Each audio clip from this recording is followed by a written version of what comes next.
Einstein, open హైమర్లు అణు సిద్ధాంతాన్ని కనిపెట్టడానికి మూలం భగవద్గీత. క్రీస్తుపూర్వం 3000 సంవత్సరాల క్రిందట దెలీబ్ అనే గ్రీకు తత్వవేత్త కరెంటును కనిపెట్టడానికి మూలం అగస్త్య సంహితలోని విద్యుల్లత.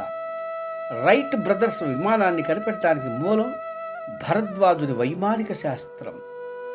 జేఎల్ బార్డ్ టెలివిజన్ని కనిపెట్టడానికి మూలం మహాభారతం. టెస్ట్ ట్యూబ్ విధానానికి మూలం మహాభారతం. డిఎన్ఏ ద్వారా క్లోనింగ్ చేసి హైబ్రిడ్ జంతువుల్ని పుట్టించగలగడానికి మూలం దేవి భాగవతం. ఇలా చెప్పుకుంటూ పోతే వేదంలో, పురాణంలో, ఇంకా నేటి సైంటిస్టులకి, మానవ మేధస్సుకి అందని పరిశోధనలు, పరిశీలనలు చాలా ఉన్నాయి. వీటి గురించి మనకి, మన పిల్లలకి ఎంతవరకు తెలుసు? మనం ఎంతవరకు తెలిసేలా ప్రయత్నిస్తున్నాం, ప్రవర్తిస్తున్నాం? ఎక్కడో జర్మనీ నుంచి వచ్చిన మ్యాక్స్ ముల్లర్ మహాశయుడు వేదాలను జర్మన్ భాషలోకి ట్రాన్స్లేట్ చేశాడు. దాని ద్వారా జర్మనీ ఎంతో సాంకేతికంగా ఎదిగింది. కానీ మనం ఆ వేదాలను, పురాణాలను అసలు పట్టించుకోవటం లేదు. మన వేదాల సాయంతో ఇతర దేశాలు కనిపెట్టి ఇస్తున్న సాంకేతిక పరికరాలను ఉపయోగిస్తూ ఆనందిస్తున్నామే కానీ మనం తెలుసుకునే ప్రయత్నం చేయటం లేదు. ఎన్నాళ్ళి అజ్ఞానం, ఎన్నేళ్ళి అంధత్వం. మనం ఇలాగే ఉంటే ఏనాటికి అటు జర్మనీనో ఇటు చైనానో దాటి వెళ్ళటం అన్నది కేవలం కలగానే మిగులుతుంది. నలంద, తక్షశిల, నాగార్జునకొండ వంటి విశ్వవిద్యాలయాల్లో చదువుకోవడానికి చైనా, గ్రీక్, రోమ్ దేశాల నుంచి ఎందరో వచ్చారు. వేద రహస్యాలను తెలుసుకున్నారు, పురోభివృద్ధిని సాధించారు. మనం మన పిల్లల్ని ఇవాళ అమెరికా, ఆస్ట్రేలియా వంటి దేశాల్లో చదివిస్తున్నాం. ప్రపంచంలోని చాలా యూనివర్సిటీల్లో పతంజలి మహర్షి ప్రతిపాదించిన యోగశాస్త్రాన్ని, వ్యాకరణాన్ని వాళ్ళు తిరిగి మన పిల్లలకు బోధించటం మనం తల దించుకోవలసిన పరిస్థితికి కారణమవుతోంది. ప్రతి పురాణంలోనూ ఎన్నో సాంకేతికపరమైన విషయాలు దాగున్నాయి. వాటిని మీ ముందుకు తెచ్చే చిన్న ప్రయత్నం మాది. హిందువులమని చెప్పుకోవడం కాదు, హిందూ ధర్మాన్ని, హిందూ పురాణాన్ని మీరు తెలుసుకోండి, మీ పిల్లలకు తెలియచెప్పండి. మా ఛానల్ అందించే విజ్ఞానపరమైన విషయాల పట్ల మీ పిల్లలకు అవగాహన కలిగేలా ప్రయత్నించండి. అంతేకాని ఏ హీరోకి ఏ హీరోయిన్తో లింక్ ఉంది, ఏ హీరోయిన్ ఏ హోటల్లో పట్టుబడింది, ఇది కాదు మనం తెలుసుకోవలసింది. ఎన్నో దేశాలకు విజ్ఞానపరంగా విశ్వగురువుగా, రత్నగర్భగా చెప్పుకున్న భారతదేశాన్ని మన అసమర్థత, మన చేతకానితనమే పేద దేశంగా, ఎదుగుతున్న దేశంగా మారేలా చేసింది. ఇకనైనా కళ్ళు తెరవండి, మన ఛానల్ని సబ్స్క్రైబ్ చేయండి. మీ నుంచి మేము డబ్బు దశకాలని కోరటం లేదు, కేవలం ఛానల్ని సబ్స్క్రైబ్ చేసి లైక్ చేయండి. మీ సలహాలు, సందేహాలు, అభిప్రాయాలు కామెంట్స్ ద్వారా తెలియజేయండి. అందరికీ మన ఛానల్ని ఫార్వర్డ్ చేయండి.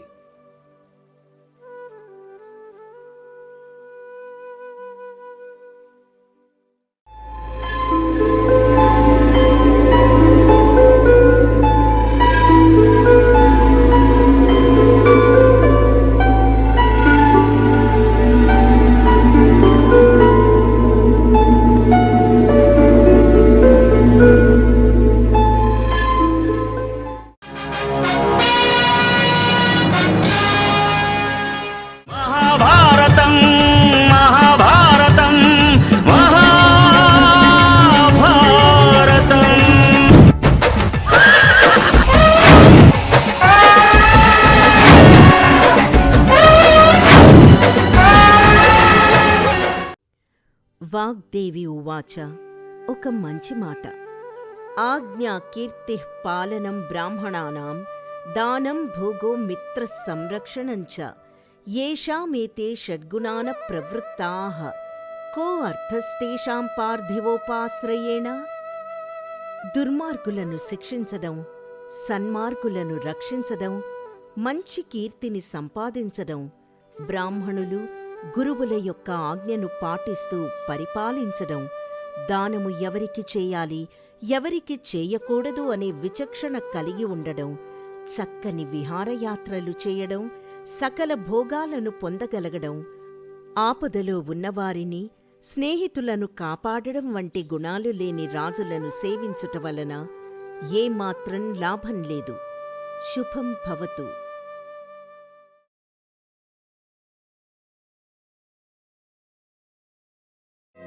నాయనా సుయోధన, అమ్మా, విన్నావుగా? విన్నాను. మరి మిన్నకున్నావేమయ్యా?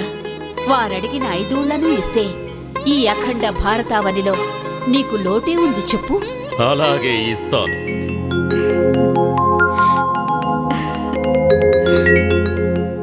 ఆ 5 ఊళ్ళేమిటో సభాముఖంగా వివరించు యదునందన. వారుణావతము, జయంతము, ఇంద్రప్రస్థము, శుకప్రస్థము, అంగరాజ్యం. వారుణావతము, జయంతము, ఇంద్రప్రస్థము, సుఖప్రస్థము, అంగరాజ్యం. ఇవి నాకు లేనివి, ఇవి నేను మరొకరికి దానమిచ్చినవి.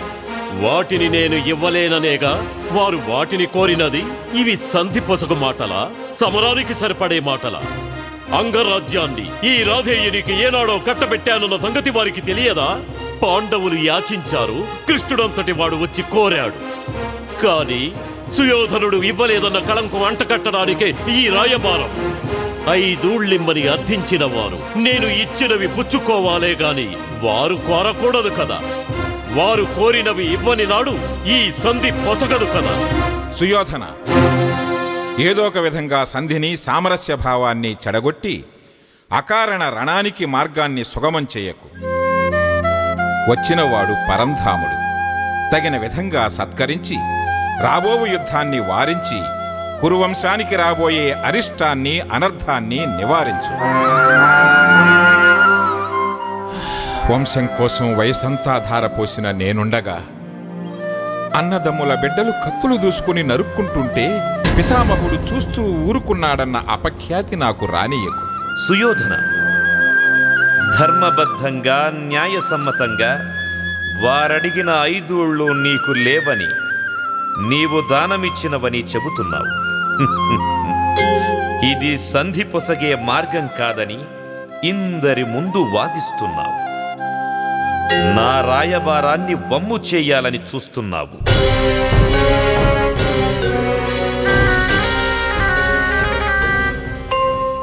అంగరాజ్యాన్ని నీవు కర్ణుడికి దారాదత్తం చేసిన మాట వాస్తవమే. కాని సర్వం సహా సార్వభౌముడైన నీ తండ్రి ధృతరాష్ట్రుడు పాండవులకు ఇంద్రప్రస్థాన్ని రాజధానిగా, అర్ధరాజ్యాన్ని అనుగ్రహించాడు. ఇంద్రప్రస్థం, శుకప్రస్థం, వారుణావతం, జయంతం, ఈ 4 రాజ్యాలు ధర్మజుని ఏలుబడిలో ఉన్న రాజ్యాలు.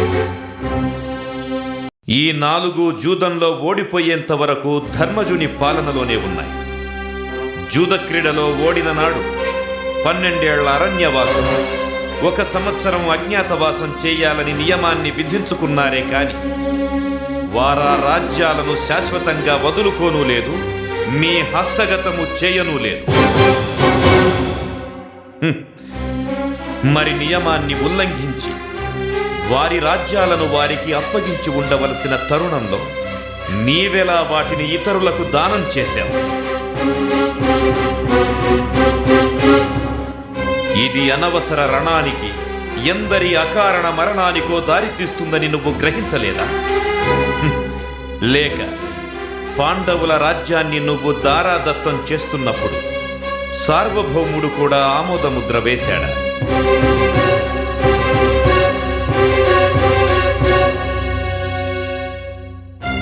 మామ కూడా అంగీకరిస్తే అది మన్నించరాని తప్పిదమే అవుతుంది సుమా.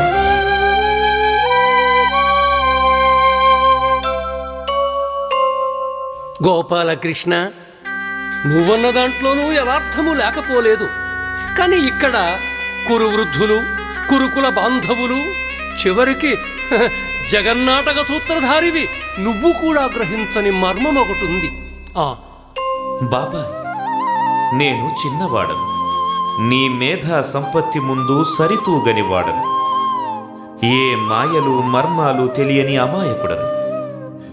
నీ మాటల వెనక దాగి ఉన్న మర్మమేమిటో ఈ సభాముఖంగా తెలియజేస్తే విని ఆనందిస్తా. విను కృష్ణ, కృతయుగ కాల నియమం ప్రకారం రాజ్యం పైన, సింహాసనం పైన 14 ఏళ్లు అధికారం వదులుకుంటే అది శాశ్వతంగా వదులుకున్నట్టే అవుతుంది. ఈ మర్మం తెలిసింది కనుకనే కైకేయి రాముణ్ణి 14 ఏళ్లు అరణ్యవాసం చెయ్యమని ఆదేశించింది. ఈ ద్వాపర యుగంలో యుగ ఆయుర్దాయాన్ని బట్టి కాలపరిమితి కొంత తగ్గి 13 సంవత్సరాలుగా ఏర్పాటు చేయడమైంది. ఈ మర్మం తెలిసిన వారం కాబట్టే జూద క్రీడలో ఓడిన వారు 12 ఏళ్లు అరణ్యవాసం, 1 ఏడాది పాటు అజ్ఞాతవాసం చేయాల్సిందిగా నియమాన్ని విధించామే గాని తెలివి లేకో తెలివి తక్కువతనంతోనో ఏర్పరచింది కాదు. జూద క్రీడలో ఓడి ద్రౌపదీ వస్త్రాపహరణంతో మనోధైర్యాన్ని వీడి సత్యాసత్యాలు గుర్తించలేని స్థితిలో కుంతీ సుతాగ్రజుడు యుధిష్ఠిరుడు ఈ నియమానికి తల వంచి తల దించి అంగీకరించాడు.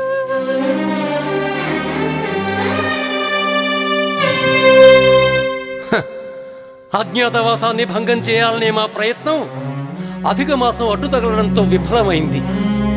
కాబట్టే నీవీనాడు రాయబారిగా రావడం తటస్థించింది. లేని పక్షంలో గుట్టురట్టయితే వారు తిరిగి నట్టడవుల చెట్టుల పుట్టలం బట్టి పోక తప్పి ఉండేది కాదంటావా? విన్నారుగా మామ గాంధార కనిష్ఠుడి పలుకులు. నాయనా ధృతరాష్ట్ర, నాడు పాండవ వధూటికి జరిగిన అపరాధానికి వంచిన ఈ తల ఇంతవరకు నేను ఎత్తలేకపోయాను. ఏ వంశం కోసం తల పండేంత వరకు తపించాను. ఆ తలను మరోసారి దించుకుని నవ్వుల పాలయ్యేలా చేయడం నీకు నీ కొడుకులకు తగదు, తగిన పని కాదు. శకుని మాటల్లోని మర్మాన్ని మాయోపాయాన్ని గ్రహించైనా తమ్ముని బిడ్డలకు న్యాయం చెయ్యి. తాత, ఎవరికి న్యాయం చెయ్యాలి, ఎందరికి న్యాయం చెయ్యాలి? నాడు మీ తండ్రి శాంతనువుడి వివాహం కొరకు ఈ సింహాసనంపై అధికారాన్ని పూర్తిగా వదులుకున్నారు. ప్రతిజ్ఞ చేసి భీష్ములయ్యారు. ఆనాడే మీకు ఈ సింహాసనంపై అధికారం పోయింది. నాయనా సుయోధన, నువ్వన్నది ముమ్మాటికి నిజమే. కానీ వారు ఆనాడు కురువంశం నాశనం కాకూడదనే సదుద్దేశంతో ఆ నిర్ణయం చేశారు. అది ఈనాడు ఇలా వక్రిస్తుందని వారు ఏనాడూ అనుకోలేదు. అన్నదమ్ముల బిడ్డలు ఒకరిపై ఒకరు కత్తులు దూసుకొని వారి కళ్ళ ముందే కడతేరడాన్ని ఆశించి వారా ప్రతిజ్ఞ చేయలేదు. కానీ కాలం ముందు తలవంచక తప్పలేదు. అది తప్పుగా భావించడం మనుమలు వారసులు అయిన మీకు తగదు నాయన. అవును గాంధార సుతాగ్రజ, బావగారు ద్రోణాచార్యుల వారు చెప్పినది అక్షర సత్యం. ఈ కురువంశం నేడు శాఖోపశాఖలుగా విస్తరించి మహావృక్షంగా మారటానికి కారకులు కురుకుల పితామహులు భీష్ముల వారు. వారు ఏ చర్య చేసినా, ఏ ప్రతిజ్ఞ చేసినా వంశక్షేమం కోసం చేశారే గాని మరొకటి ఆశించి చెయ్యలేదు. ఈ ముదిమి వయస్సులో వారి మనస్సును కష్టపెట్టడం కురుపాండవులకు ధర్మము కాదు, ధర్మ సమ్మతము కాదు. బావా రారాజా, ఇందరు పెద్దలు, కురువృద్ధులు, గురుతుల్యులు నీ క్షేమం కోసం, నీ పిల్లా పాపల భవితవ్యం కోసం మంచిని బోధిస్తుంటే నువ్వు పెడచెవిన పెట్టడం సబబు కాదు, సభా ధర్మము కాదు. కృష్ణ, ధర్మాధర్మాలు కురుపాండవుల పుట్టుపూర్వోత్తరాలు మాకు తెలియనివి కావు. సరే, వారడిగిన 5 ఏళ్లు వారికి ఇస్తాను. మరి మా 9 సోదరుల మాట ఏమిటి? తండ్రి కోసం మా తాత త్యాగం చేసి ఉండవచ్చు, కానీ వారికంటే పెద్దలు కురుకుల ప్రపితామహులు బాహ్లిక సోమదత్తులున్నారు. వారి రాజ్యంపై అధికారాన్ని, ఆధిపత్యాన్ని వదులుకోలేదే. నాయనా సుయోధన, నువ్వన్నట్లు నువ్వు వక్కాణించినట్లు ప్రతీప చక్రవర్తి పుత్రులము, శాంతనవుడి అన్నలమైన మేము బాల్యంలోనే దైవ ప్రేరణతో ఆత్మ సన్యాసాన్ని స్వీకరించి ముముక్షులమైనాము. సహన్యాసం చేసిన మాకు దేహం మీద, దేహ సంబంధమైన కోరికల మీద, మరే ఇతరాలైన అన్య విషయాలపైన అనురక్తి లేదు.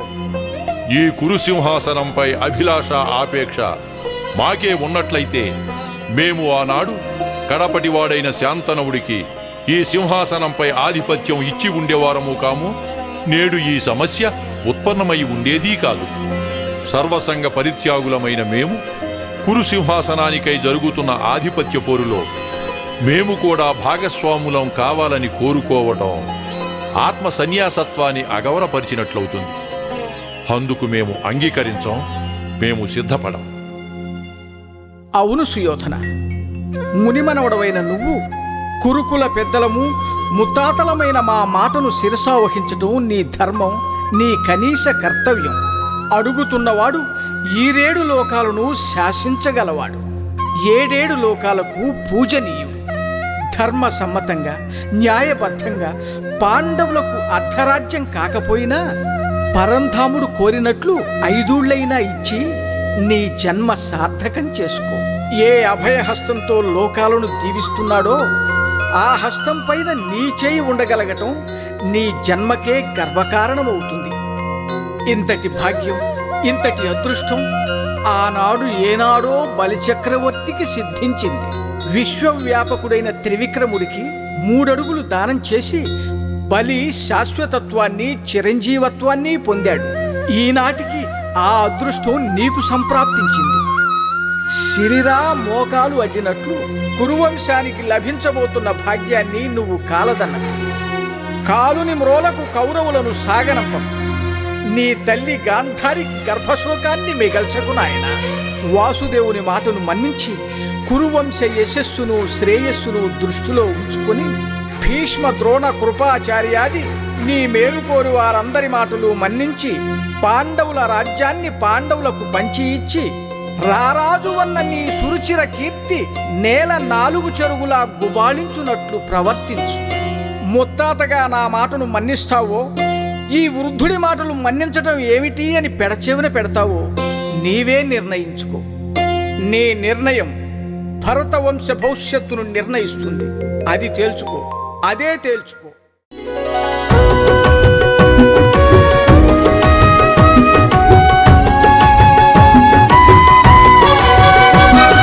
పంచమవేదం ప్రపంచ పంచామృతం అఖిల శాస్త్ర నిఖిల మంత్ర యంత్ర తంత్ర నిర్మితం సకల కళా సలలితం సత్యతత్వ సహితం శ్రీమద్భగవద్గీతా చైతన్యమహితం శ్రీమద్భగవద్గీతా చైతన్యమహితం మహాభారతం మహాభారతం మహాభారతం